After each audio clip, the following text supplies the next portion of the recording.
Hello and welcome to the fourth episode of The Brief, the official podcast of Zul Rafique and Partners. I'm your host for this episode. I'm Wong Kit Ching, partner from our Employment and Industrial Relations Practice Group. Today we have a very special episode. We are joined by two legal giants, Mr. Wilfred Abraham and Mr. Shahul Hameed Amirudin. Now this year, they are celebrating 50 years and 49 years of practice at the Malaysian Bar. Mr. Shahul later will tell you who is more senior. Mr. Wilfred Abraham is a consultant at our firm and a leading figure in the alternative dispute resolution with notable experience in arbitration, adjudication, and drafting infrastructure contracts. He joined Zul Rafique and Partners in 2001. So actually that's the same year I joined Zul Rafique and Partners, 24 years ago. So one correction there.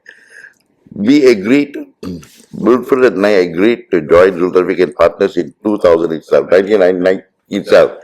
But he has to give notice to his previous firm. Oh, I see. And that's the reason for one... Otherwise, he would have joined earlier. Yes, otherwise would have started on the same day. Right, okay.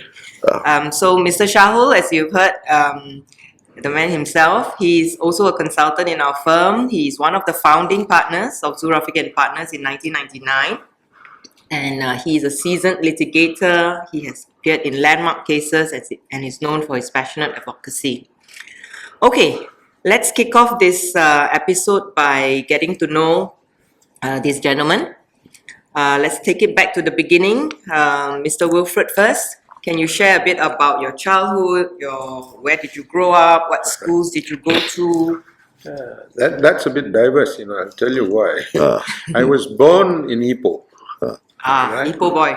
Yes, but at that time, my father being a civil servant, yes, was already posted to Malacca. So I actually my earlier form years were in Malacca for about seven years, I think I was in Malacca. Then my father was transferred to Johor Bahru. GP. So I was there for about 10 years.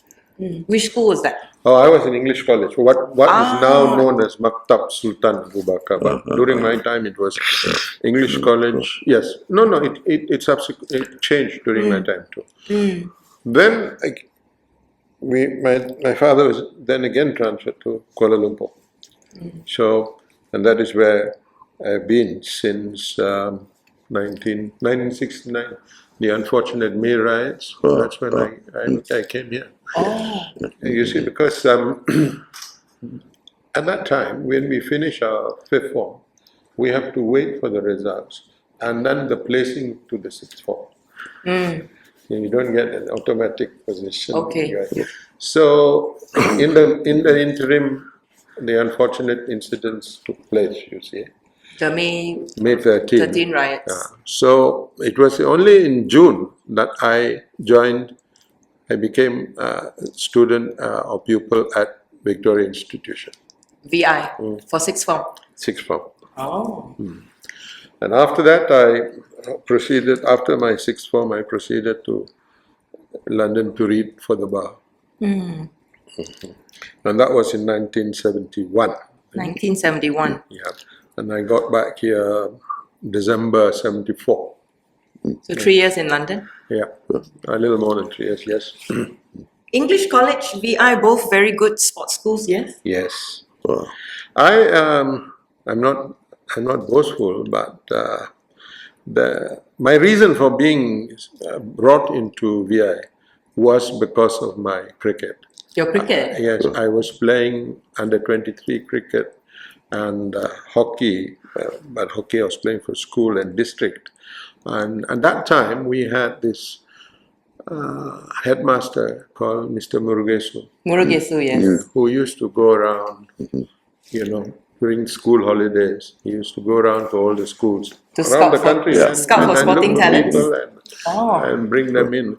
And he has gone as far as Kota Baru. I had in sixth form, my classmate Auti, who later became a banker, was in Kota Baru. He went there. He was a very good, very efficient badminton player, and he was brought to VI. So VI excelled in almost all the sports then. At least we tried, and but the main sport in VI was rugby Rugby. and cricket and athletics. We had a lot. I mean, Istiak Mubarak, if you remember. Yes, Istiak Mubarak. He's a VI You boy. had Mokhtar Dahari. Yeah.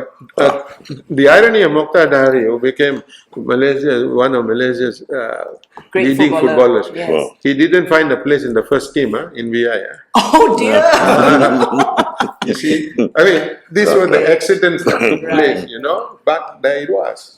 And so you played cricket and hockey, Yes. national level. No. Schools. I couldn't get into that at all. So cricket, I reached under 23, and for the schools, I played in the North-South combined schools. Yes. And hockey, I played for the schools district. And did you win? Were you champions? No. We Which was the better school in KL?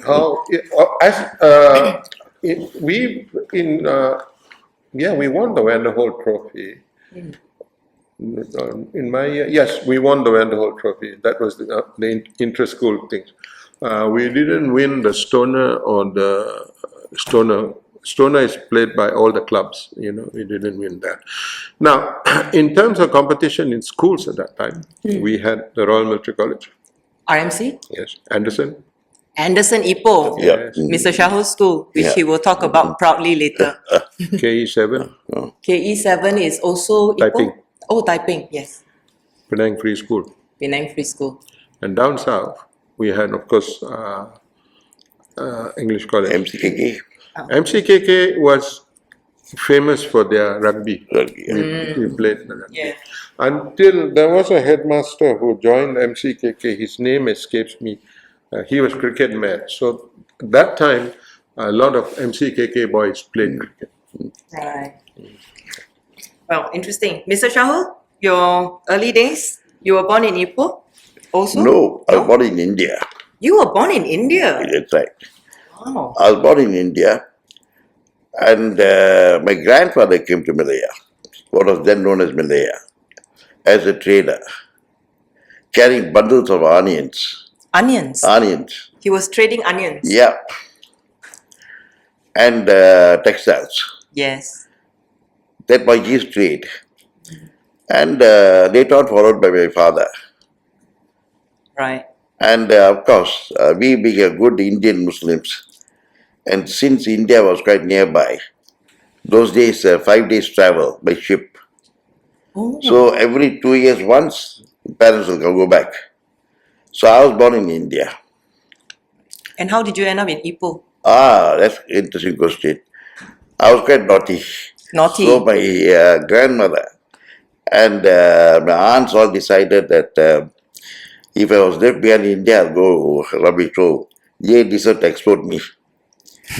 And those days, the immigration department just introduced a new law that you must be under 6 before you can come to Malaysia. And my father was a Malaysian citizen, so was my grandfather. I was not Malaysian citizen. Georgetown, Penang. So they came under the British, Right. FMS. FMS, State settlement. Federated Malay States. Yeah, they got state settlements. They call state settlements. State street Yeah, settlements, state yes. settlements. And so I was one of the last fellows to come to what was then known as Malaya. And of course, I landed in Penang, where my grandmother was there. And after that, I came to Ipoh. And I couldn't enter into government schools. Those days, there were only 2 schools. Private schools means if you couldn't pass your entrance examination, you go to private school. If you had to pass your standard 6 examination and LCE. So I was caught in between, so I joined a private school called the Guru Nanak Institution, which was very near Wilfred's grandmother's place. Later we discovered. The fate has somehow or other combined both of us from there. Then I sat for my standard 6 entrance examination. Yes. I got through. Then I was Form 1, I went to Anderson. So my secondary education was in Anderson Ipoh. So I consider myself as a Ipohian. Yes. Then after my Form 5, I fell ill typhoid. Typhoid? Yeah, I was hospitalized for 2 months. Oh. And thereafter, I couldn't join Form 6. Couldn't join Form 6. Couldn't join Form 6. So I came to Kuala Lumpur because my father's business was in Kuala Lumpur. Then I was then onwards I'm in Kuala Lumpur. I attended the FEC, further education classes, because it was quite late to come. And this is where again, Wilfred's fate and my fate intertwines. Mr. Burgesu, very disciplinarian, highly disciplinarian, The VI who principal. protected VI like his own house. Yes. And I happened to go there to get an admission roll. I was wearing Japanese slipper. All right. And I walked from Malay Street to VI. And I made the biggest sin as far as he's concerned. I walked on the grass. You walked on the grass. Grass. Yes. Because it was a shortcut. Yeah, you're not supposed to walk on the grass. And I was chased out. So I could join them there. Then I joined high school Stapa to do my Form 6. High school Stapa. Yeah. Is it still there? Yes. I am still there, very much there, very much there. Oh, okay. And So you also did Form 6, Mr. Shahul? I did my Form 6 as a private student Right. in Ipoh. In Ipoh, because I was helping my father in his business at the time. So for 2.5 to 3 years, I was not doing my Form 6 at all. I was helping my father at the time. That was a textile business? No. We were in sundry business. Sundry. Sundry shop, what they call sundry shop. Right. Basically, we used to do wholesale and retail both. So I was helping my father there. At the time, my father had some financial fallout at the time because we were cheated. Oh, you were So cheated. we were deprived. Oh. There were many things at the time. But we still had our 5 shops. So I was become a driver for my father.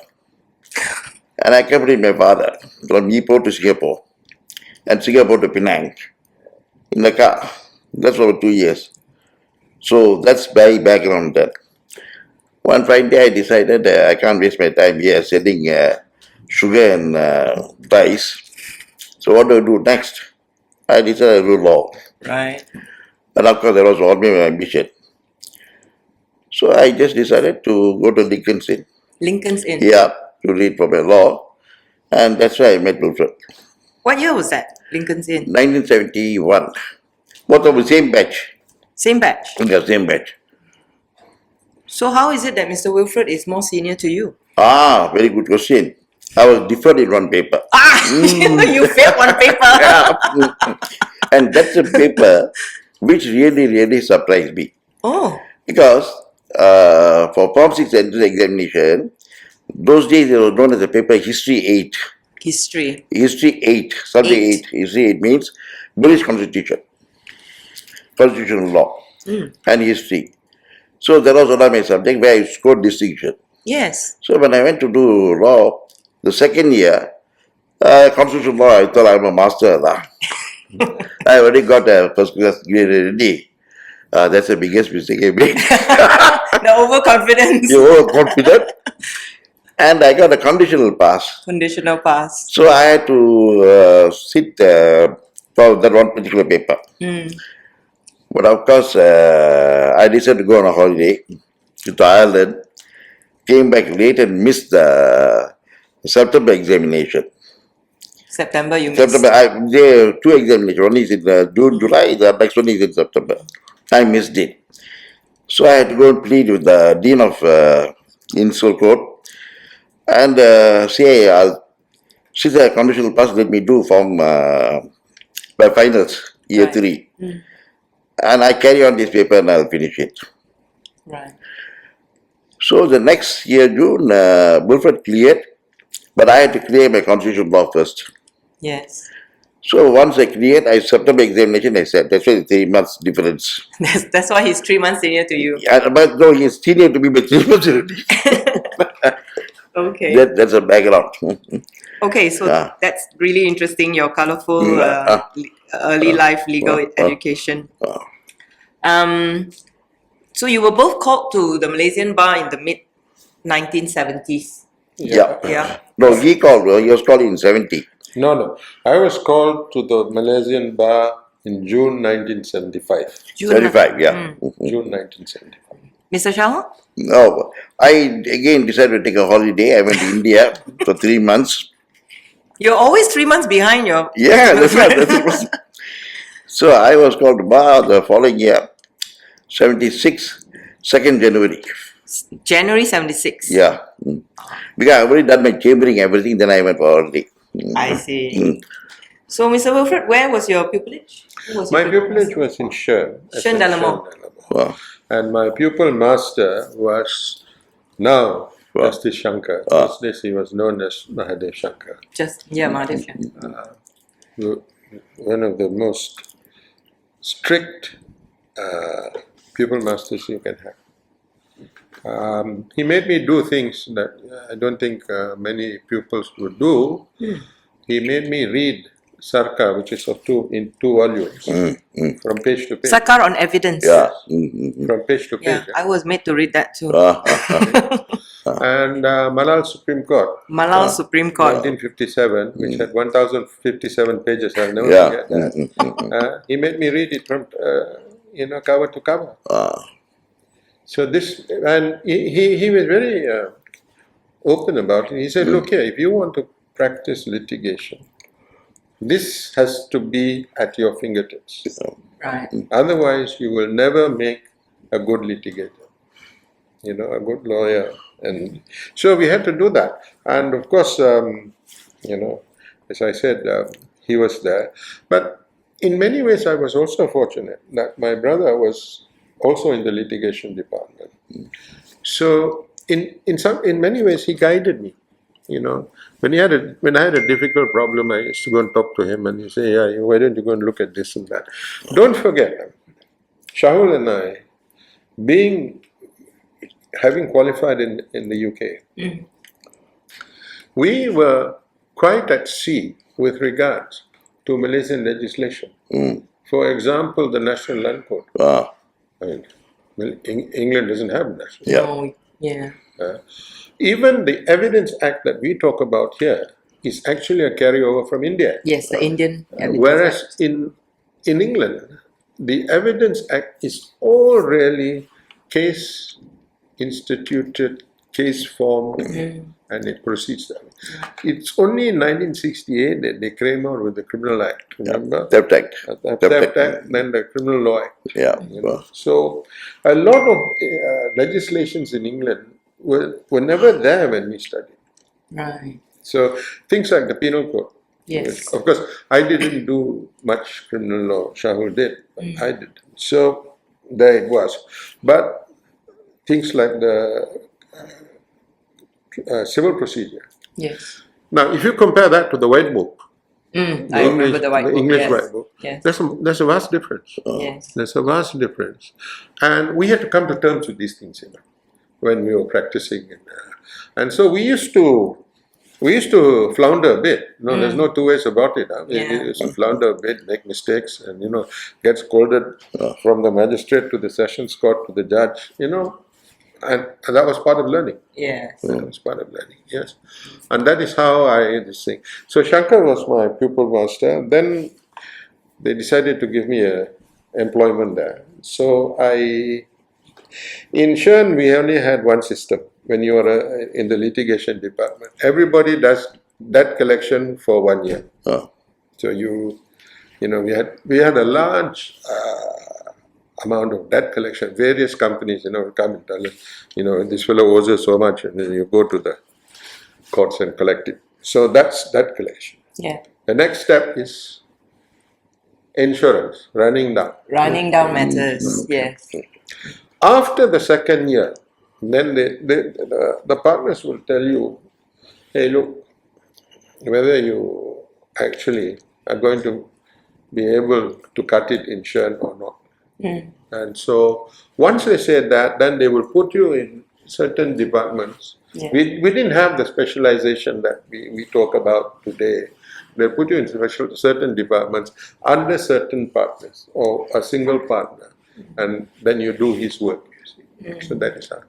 But in my case, I was pushed around a bit, maybe because I was not very good. I don't know. Apart from litigation, I was pushed to the land acquisition. Land You acquisition. see, at that time, we had this judge, Justice Razak. You all know, I don't know whether you remember Justice Razak. He was going all over the country, doing land acquisition cases. Oh. And so it became something of a speciality. So at that time, my partner in charge of land acquisition in Shan was Ronnie Koo. But Ronnie Koo will say, hey, you come here, this case is in Kuantan, you go. You know, that sort of thing. So that was land acquisition. Yeah. So I did land acquisition. Then, for a short time, or no, not for a short, quite a year, few years, the partner in charge of industrial relations, V.T. Nathan, was not keeping all that well. Oh. So I was asked to go there. I was not a partner then, and help out. So I spent a fair bit of time in the. I remember Mr. V.T. Nathan. Yeah. Yes. The expert in IR law. Yes, and I spent a time in the industrial relations department there.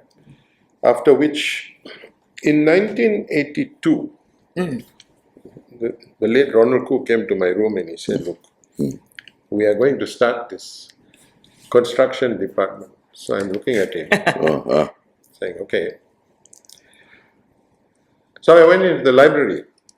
Sharon had a very extensive library. Yes. There were 2 books.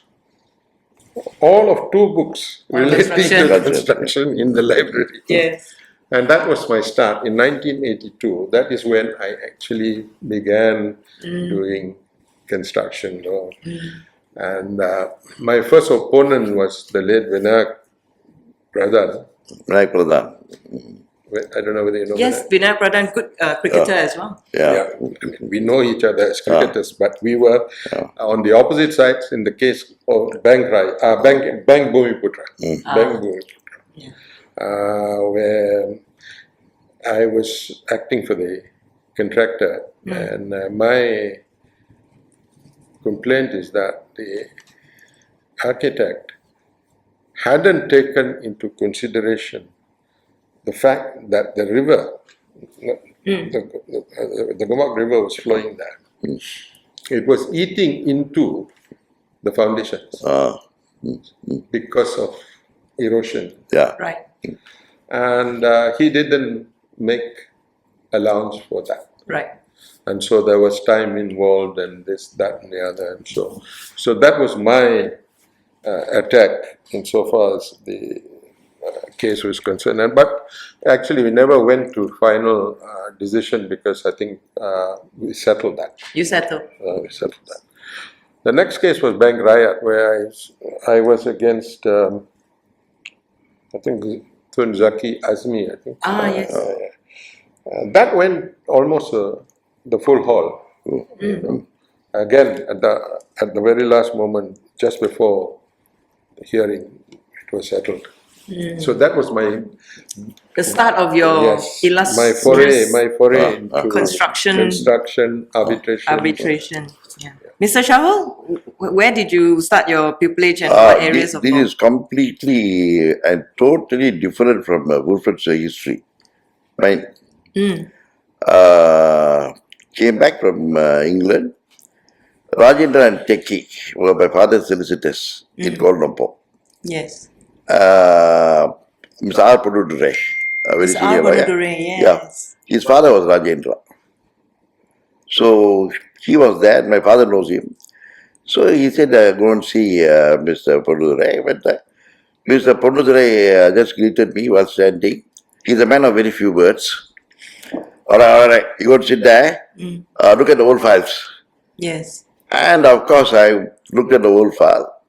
He was a very good criminal practitioner. Ah, And I'm not exaggerating how good he is. Just to say, uh, the cover opening, normally the name of the firm are Rajendra and Techie, PP versus so and so. yes, The next thing is the date, quorum, who's the quorum. yes. Next is court means what is the finding? Acquittal and discharge. That's all. Inside, only the charge sheet will be there. And nothing else. Then on the clip, the side, the corner, one clip paper will be there. And I'm not exaggerating. Just that, like, question mark. Date, question mark. Those are his notes, Time, question mark. short notes on Short the charge notes. sheet. And nothing else. Nothing else. Nothing else. Now, what do I learn from that? How to cross-examine. How to cross-examine? Nothing. I don't know anything about it. I was there for a month. But in the meantime, I knew Sri Ram. Yes. God passed it up through the family. Because Sri Ram's elder brother was my teacher in Ipoh. Oh. So I know him very well. So I've seen him before. He just started his practice. Sri Ram Chanantia in Insect Building, Building. So I used to go and see him. And of course, he knows Poduzure. So he said, why don't you come and join me and chamber here, continue my chamber. But he can't be my pupil master. Because he had only 6.5 years in practice. He was there 7 years in practice. Yeah. So Poduzure and he talked to each other and they said, okay, you go to Sri Ram's office and learn. And that's why I learned law. Yeah. I was a very good teacher. Sri Ram was a very good teacher. Of course, the scolding will be there. Throwing books will be there. The tantrums will be there. But he will teach you. And the other beauty about Sri Ram is when you argue with him, you will ask you to argue with him. If you can create a point, initially he may disagree, but he comes back and say, hey, what you said, I think you are right. Right. And you proceed. Yeah. He was like that. So I learned more law in the 6 months than the 3 years I spent in England. No, that's the difference between Wilfred and myself. Wilfred is a very good student, excellent student. And every year he will pass his exam all that. I don't know what it is. No, what I'm saying is Yeah. how we diversify thing, but how can crystallize in one melting woman. My melting woman was my chambering time. Your chambering time with Sri Ram. With Sri Ram. That 6 months, I really learned all the law which I didn't learn in England. And Ram's practice was diversified. You see, he is a one-man show. Yes. As against Wilfred, it is a firm which has a setup. And the question of library, which he just mentioned, is a very, very pertinent point. Those days, libraries were guarded like prized jewels, and you would not have it. But the friendship that we developed there, like one day I need to have an authority, only Shern had it. Yes. And Wilfred had to smuggle the book out. In Sri he gave it to me, which was scolding me. You make sure nothing, no things, no mark, I don't get that. And then I had to go to the That's how you have access to the yeah, that's what we have access. through Otherwise, we had to Mr. go to the High Court. Yeah. And those days, the AG's chambers was very, very friendly. We lawyers can go to the High Court library and we will be given a traditional copio. Kopio. Copio, they will give you copio. The AG's chambers that those days, before Saleh Abbas, that was before Saleh Abbas. Right. They were very friendly, we can walk in and we can use everything. You can even have photostarted printed with 20 cents a copy, I think, about those days, or 20 cents a copy. All right. That was the only other thing. Of course, that is not open all the time. So my access was Wilfred, Vinayak Pradhan, Yes. and then that's how we built up a library. And still have one of the best library in the country. Yes. That's how we built up the library there. Amazing. All right. And you can see some of the thing in our own library, some of the old books and all. You have a massive collection yourself. Yeah, we had to purchase the book because those days no internet access. Yes.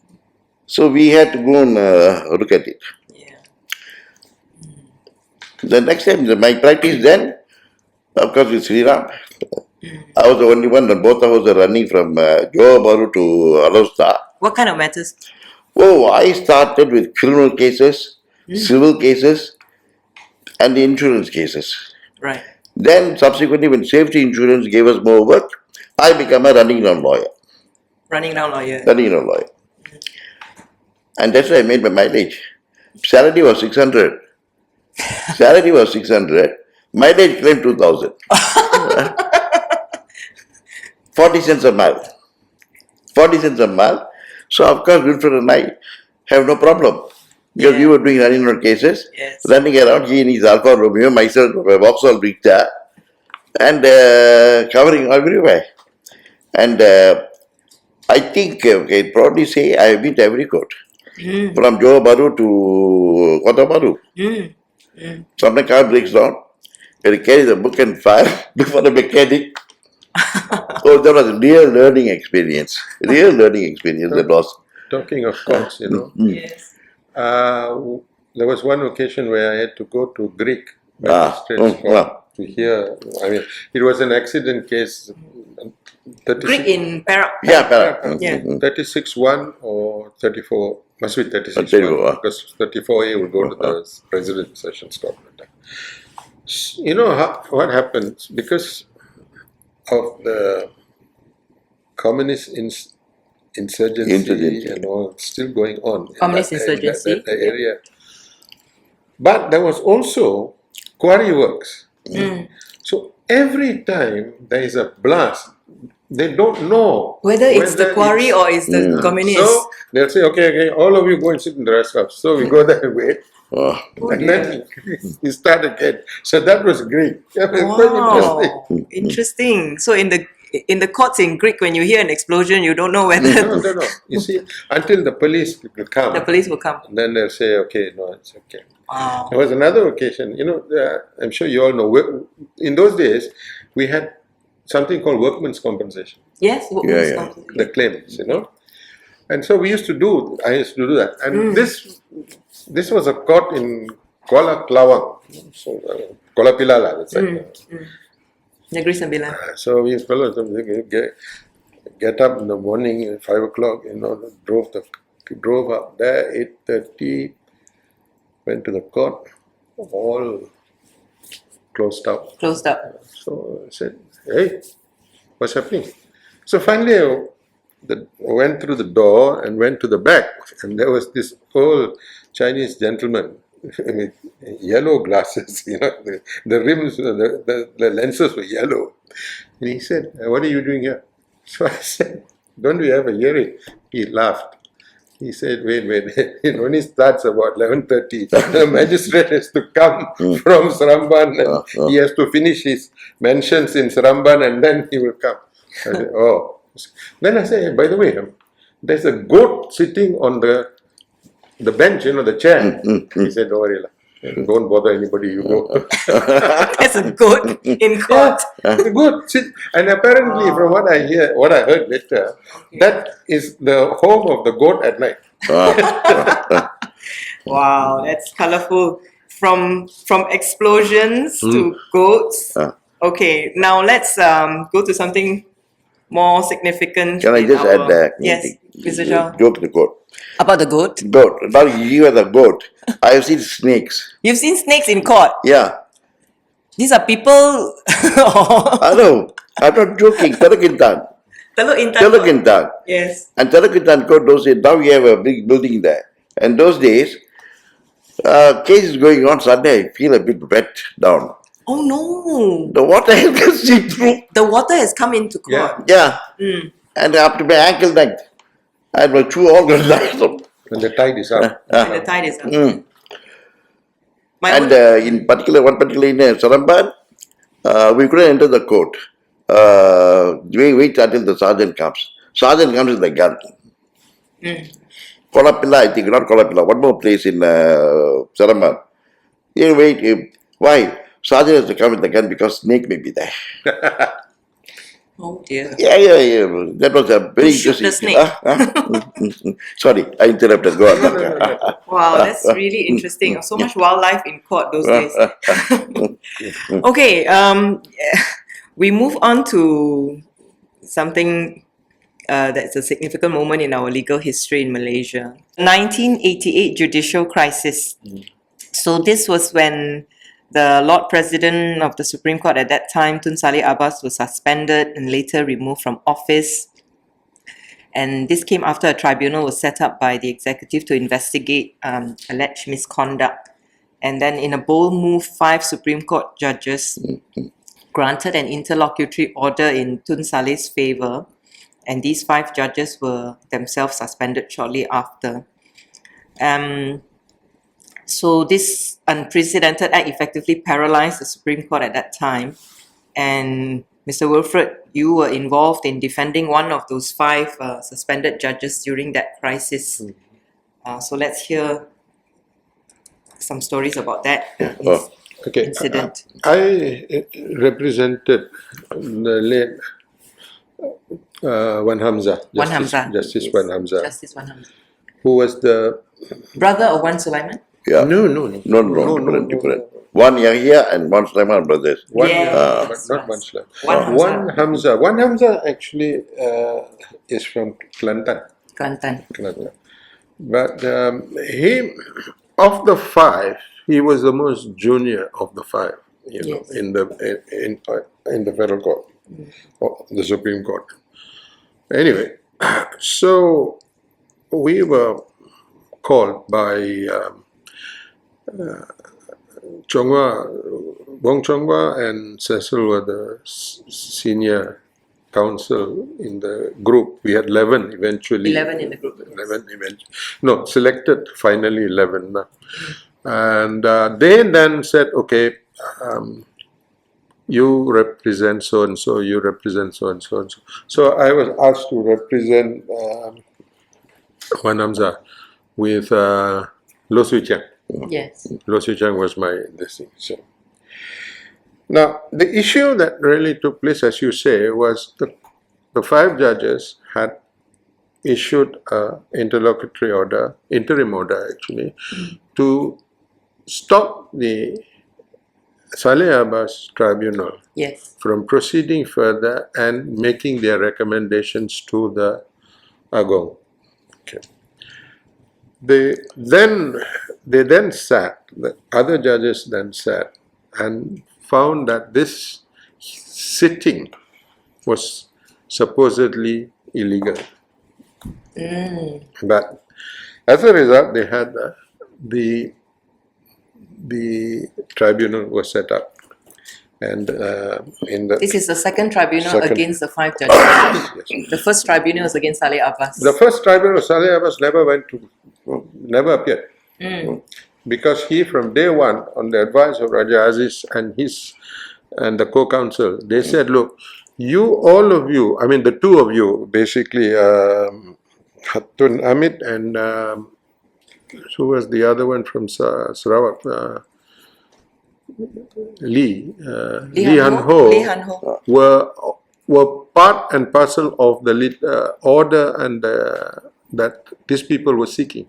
Right. So, and in those circumstances, you are disabled under Section 9 of the Courts of Judicature Act.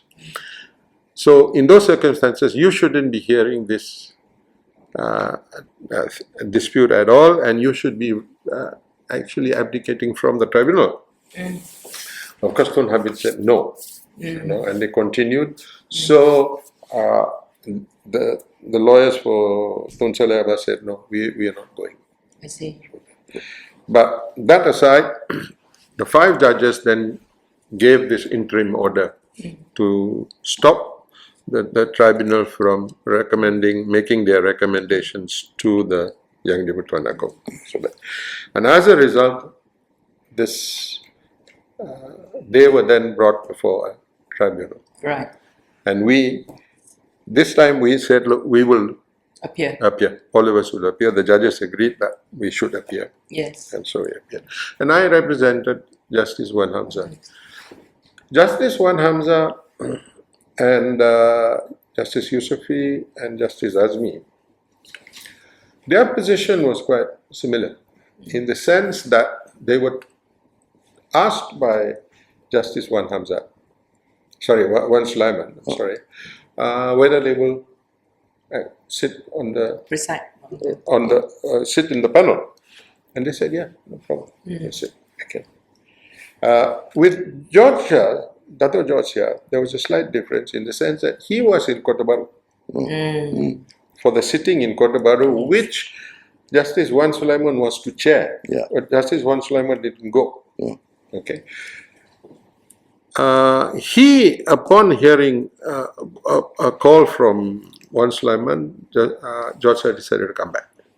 He told the judge, Justice Harun, cancel this sitting, I'm coming back to Ipoh, to KL, and they sat. They said.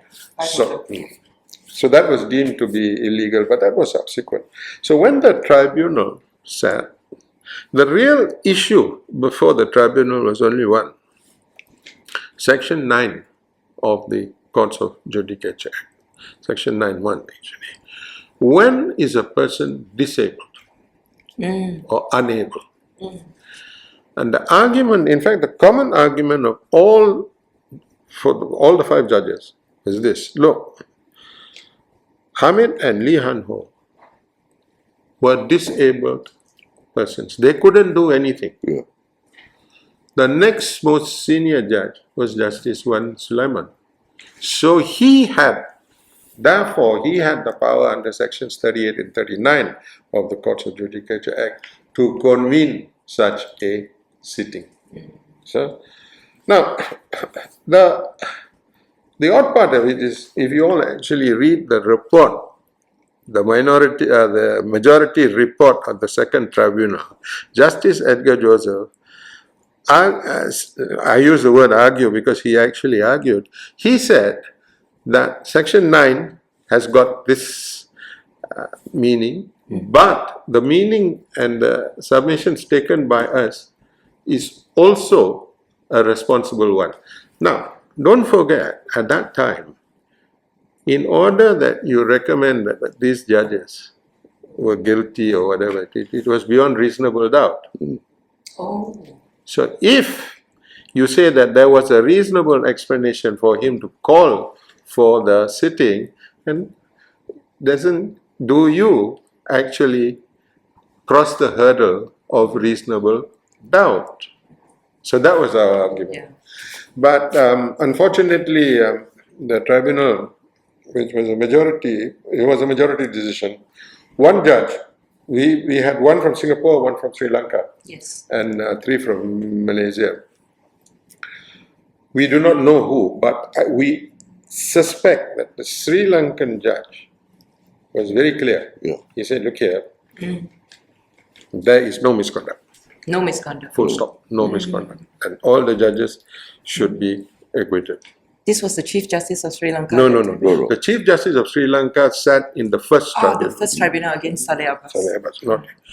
This was Supreme Court, Justice Fernando. He said no.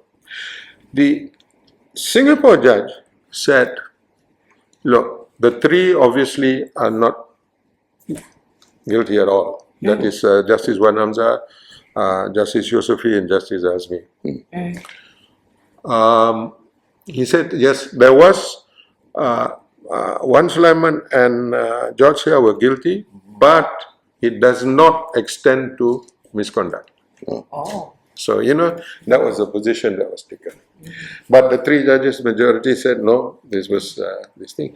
But they said that there was no claim, no cause against the 3 judges, so they were acquitted. They were acquitted. So you were successful? Yes.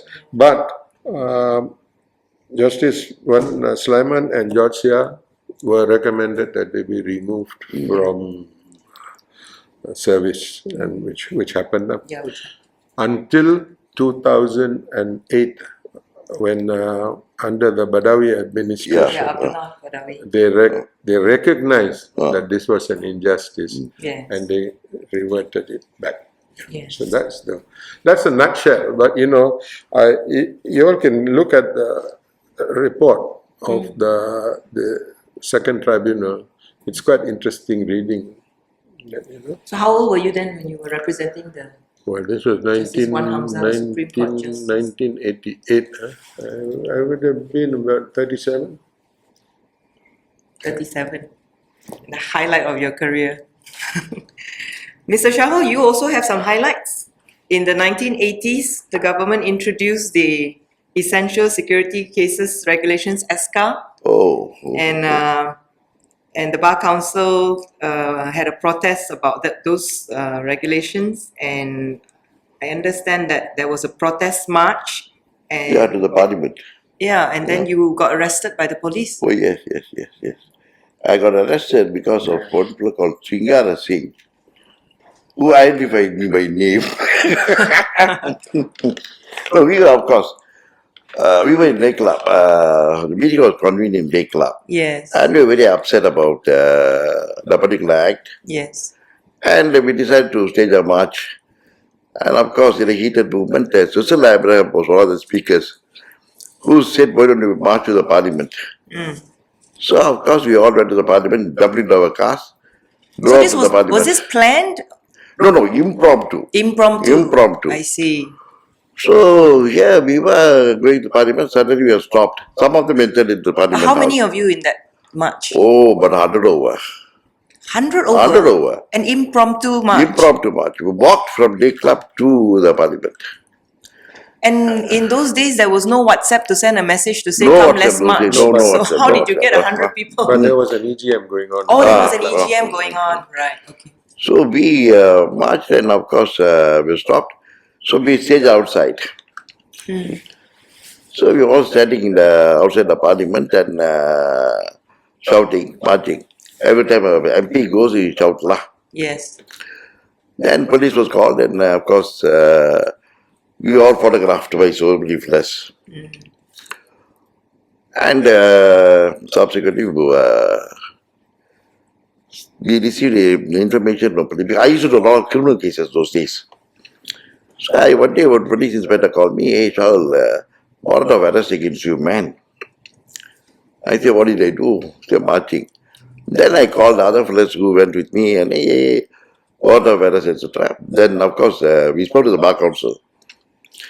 And we said, look, we are prepared to come, take whatever it is. So, don't need to come, we will come there and surrender ourselves.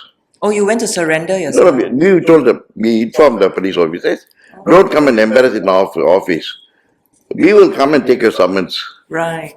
So, of course, we had done took our summons and everything, and we were charged in court. 42 of us at the time. One fellow got out, only 41 then. And initially there were a number of lawyers. Each of us had our own lawyers, etc. But we had no bail money. None of us brought bail money. We thought you're going to be charged like something, whatever it is, and then we had to go.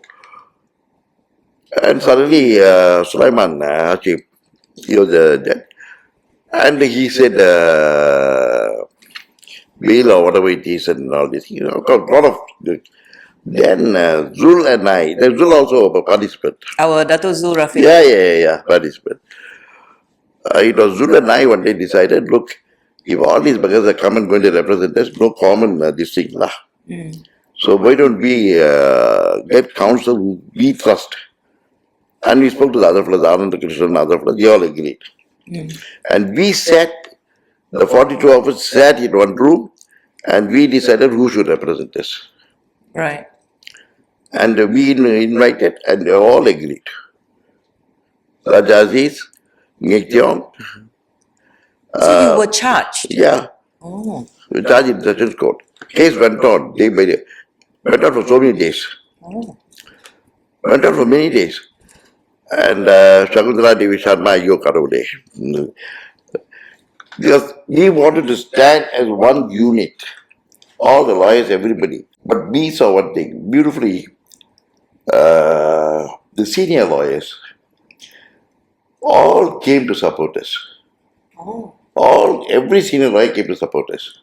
In court? In court. And that is how we got Ngek Tiong.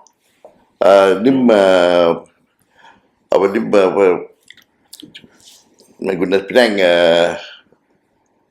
Lim Kian Chai. Lim Kian Chai. Lim Chai. Kian Chai, Raja Aziz at Rus, Gopal Sri Ram, and Devendra. All of them, we just one phone call. They came. And they came spending their own money. In fact, Raman all came, take a flight from Johor, and they came. Kian Chai all coming from Penang at that time. So we wanted to pay, at least a disbursement. Yes. We nearly got slapped. Nearly got slapped. Yeah, I nearly got slapped. Because I wanted to go and tell, let's say, Johor, former Bar President, Or Dollar Rahman. Rahman. So I said, Dola, you're spending your own money coming here. You need a tight slap from me. Get up. So I walked up. But we gave them a plaque. You gave them a We had a party in the club. 42 of us, all of us got pissed out of the skull.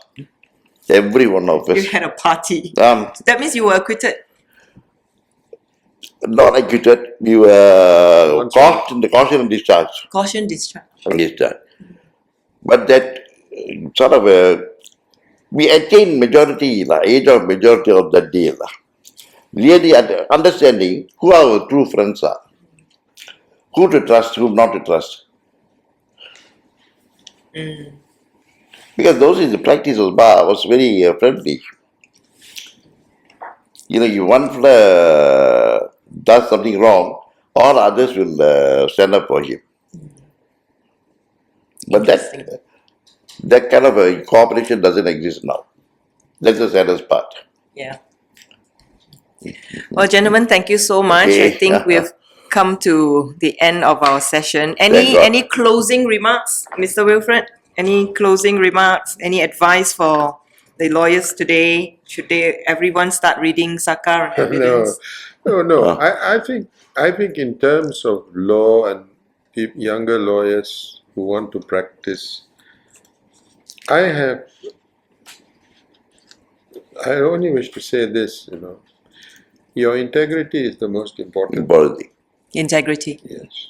You see, you must be able to stand up before any tribunal, any court, and they will sit, and when you submit, they will not have second thoughts or doubts about your integrity. That's the most important thing that you have. And of course, the law is a moving thing. You cannot say, I know the law. And I've been at the bar for 50 years now. I cannot say that. You would have to keep learning. New things come up, new innovations are taught to you, new ideas are being put to you. In terms of the law, not your AI and all that, but in actual law, new ideas, new thinking is coming up. And you should be abreast of that. That is the way I look at it. Practice today. Thank you, Mr. Wilfred. Mr. Shahul, any words of wisdom? 2 syllables, integrity. Integrity. Because you lose your integrity in one incident, Yes. you are destroyed. Nobody will trust you again in law profession. The second code is respect for each other. Respect for each other. These two are most cordial things because each will get the other. Thank you. Thank you. Gentlemen, thank you so much for sharing your journey, your wisdom, your stories, including the wildlife stories. I'll send you the bill. Yeah, it's been a true honor. Congratulations to both of you on such an illustrious career at the bar, 50 years and 49 years respectively. Almost 50 lah. To our listeners, thank you for tuning in to The Brief. If you enjoyed this episode, don't forget to follow us on Spotify and YouTube to listen to our previous episodes. Follow us on Instagram at ZRP Law and LinkedIn at Zul Rafique and Partners. Till our next episode, stay curious and stay informed.